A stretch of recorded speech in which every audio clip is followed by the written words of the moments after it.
تین چار اہم خبریں ہیں۔ پہلی خبر جو ہم آپ کو بتائیں گے وہ ہے جو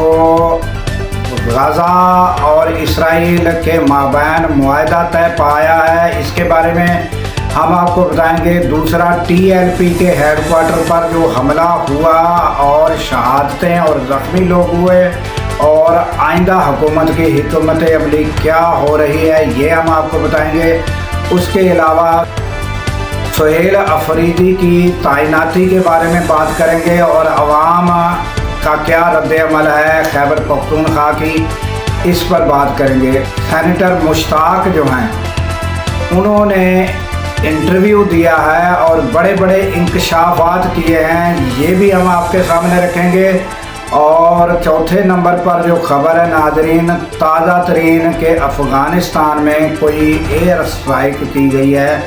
بڑے دھماکوں کی آوازیں سنی گئی ہیں، یہ کیا ہوا ہے یہ بھی ہم آپ کے سامنے رکھیں گے۔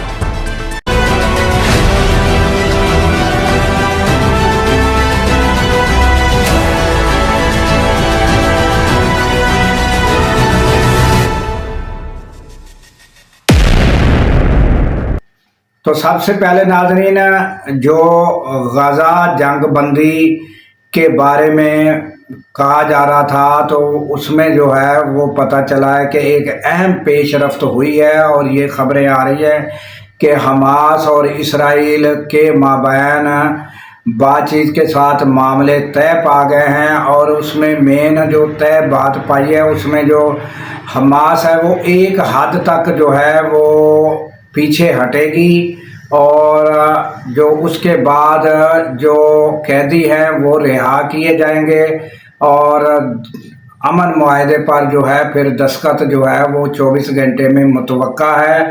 اور اس کے بعد جو ہے اسرائیل جو ہے وہ جنگ بندی کرے گا اور اسرائیل کی افواج جو ہے وہ بھی ایک حد تک پیچھے ہٹ جائیں گی، اور اس کے بعد جو ممالک ہیں وہ جو ہیں وہ مقرر کیے گئے جو ممالک ہوں گے وہ جو ہیں وہ قیادت جو ہے وہ سنبھالیں گے، یعنی انتظامات جو ہیں غزہ کے سنبھالیں گے۔ تو یہ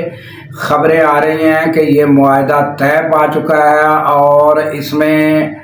جو غزہ کی عوام ہیں ان میں بھی خوشی کی لہر دوڑ گئی ہے، اور باقی ممالک بشمول پاکستان انہوں نے بھی یہ اسے خوش آئند قرار دیا ہے۔ یہ تازہ ترین اپڈیٹ ہے ناظرین، اور گزشتہ 24 گھنٹے اہم ہیں اس پروسیس کو مکمل ہونے میں، اور یہ خبریں آ گئی ہیں کہ معاہدہ جو ہے آخری مراحل میں اور طے پا چکا ہے۔ تو یہ تھی تازہ ترین اپڈیٹ اسرائیل اور غزہ کے بارے میں۔ اس کے بعد ناظرین آ جاتے ہیں کہ TLP نے گزشتہ روز جو اعلان کیا تھا احتجاج کا، تو اس کے نتیجے میں پولیس جو ہے انہوں نے پکڑ دھکڑ شروع کی اور TLP کے ہیڈ کوارٹر پر حملہ کیا اور زبردستی اندر گھس گیا، اور وہاں مزاحمت کے نتیجے میں جو ہے ان کے جو کارکن ہیں وہ 2 کارکن بتایا جا رہا ہے کہ وہ شہید ہو گئے ہیں، باقی زخمی ہیں،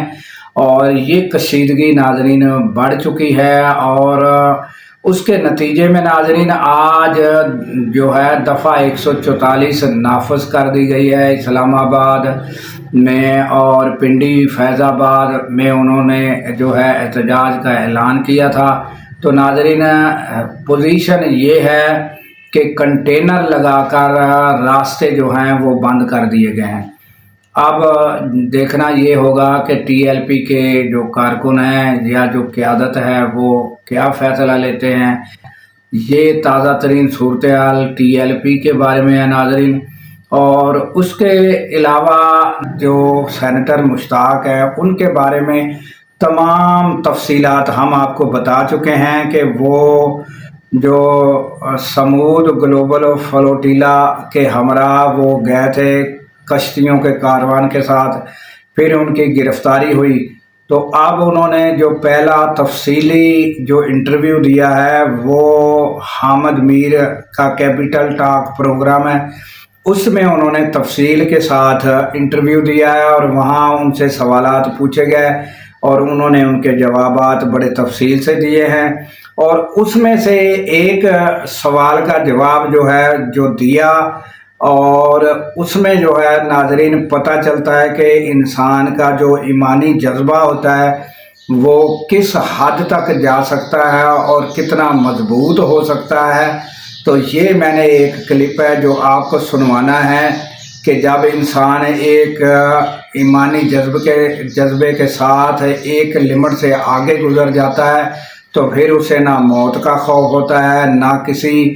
کہ وہ ڈرانے سے ڈرتا ہے، نہ اسے اپنی جان کی پرواہ ہوتی ہے۔ تو یہ آپ پہلے سینیٹر مشتاق کا یہ کلپ سن لیں، پھر اس پر بات کرتے ہیں۔ مجھے 2 دفعہ اسرائیلی جج کے سامنے پیش کیا گیا، اس نے بھی مجھے کہا کہ تم نے وارننگ کے باوجود ایکٹیو کمبیٹ زون میں داخلہ کیا ہے اور اسرائیلی قانون کی خلاف ورزی کی ہے۔ میں نے جج سے بھی کہا کہ میرے بابائی قوم اور میری ریاست اور میں اسرائیل کو مانتا ہی نہیں ہوں، میں اس ڈپوٹیشن پیپر پہ دستخط نہیں کر سکتا۔ مجھے ڈپلومیٹ نے کہا کہ آپ کو یہ نیا چارج شیٹ دیں گے جرائم کی اور آپ کی ہڈیاں گل جائیں گی اس جیل میں، آپ اس پہ دستخط کر لیں۔ 70% لوگوں نے دستخط کیے۔ میں نے کہا جو 70% لوگوں نے کیے ان کے ڈپلومیٹک ریلیشن ہیں،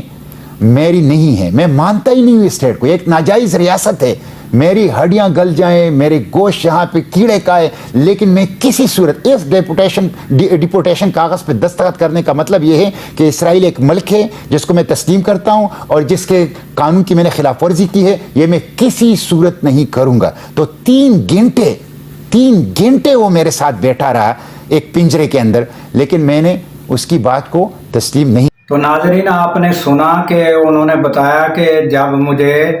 اسرائیل کی عدالت میں ایک جج کے سامنے پیش کیا گیا تو انہوں نے کیا جوابات دیے۔ تو یہ دکھانے کا اور بتانے کا مقصد یہی ہے ناظرین کہ جب انسان کا ایمان جو ہے وہ ایک حد سے اوپر چلا جاتا ہے تو پھر انسان جو ہے نہ اسے اپنی